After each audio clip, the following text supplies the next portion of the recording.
Ano yung pinapalo mo doon? Ah, pinambubugaw mo nung ano? Palo ng palo eh. Kala ko linalapitan mo si Manong.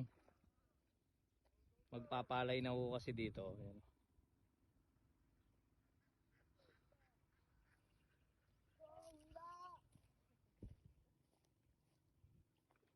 Bumilog ya kanyan yan. Na.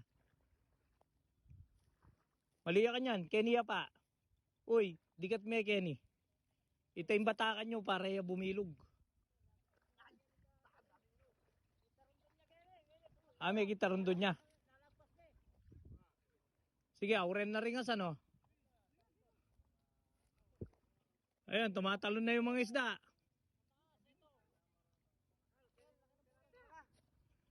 Dakal na rin asan Ken. Ano yung isda oh, tumatalon. Manong, ano masasabi mo? Ano masasabi mo? Gagabihin tayo, no? Eh, ano nyo na naman si tatang nito. Yan siya. Oras tayo eh. Oo, yung lalabas. Oras na. Sobra na naman. Takot na dumating yung ibang motor. Ayun na, nasaklaw na yung isda doon. Yun na yung importante, yun na yung importante. Yeah, bilisan nyo na yan po, wala ka maringasan at tunaw ka rin. Kaya para niya mo pulipak agad yan. Sige. Aureta ringasan po oh. Nandun yung isda. Sige. Sige. Di baling saklawin nyo na po kagad yun. Sige, di baling ibali nyo ng mabilis. Nandun yung mga isda na kinukulong nyo eh. Talunan sila doon. Ayan. Nakailam na ho ako para tanaw ko kasi dito sa Tarundon yung mga isdang gumagalaw eh. Yan. Di baling dyan na lang kuya nga. Kuya. Kuya. Doon nyo na isara.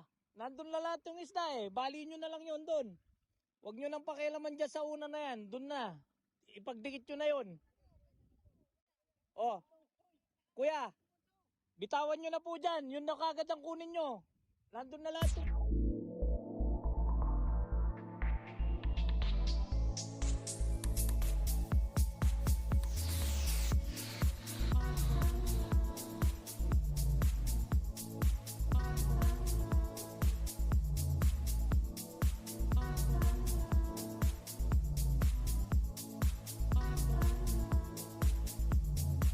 Tatagal na lang kayo dyan. Yun na kagad ang isara nyo. Sige, dito. Ilapit nyo pa ganun. Oh, iwanan na po yan. Kasi nandun na lahat po yung isda. Tatagal na lang na ilayan dyan.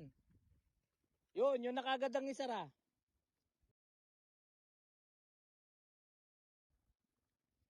Iyan na. Go, go, go.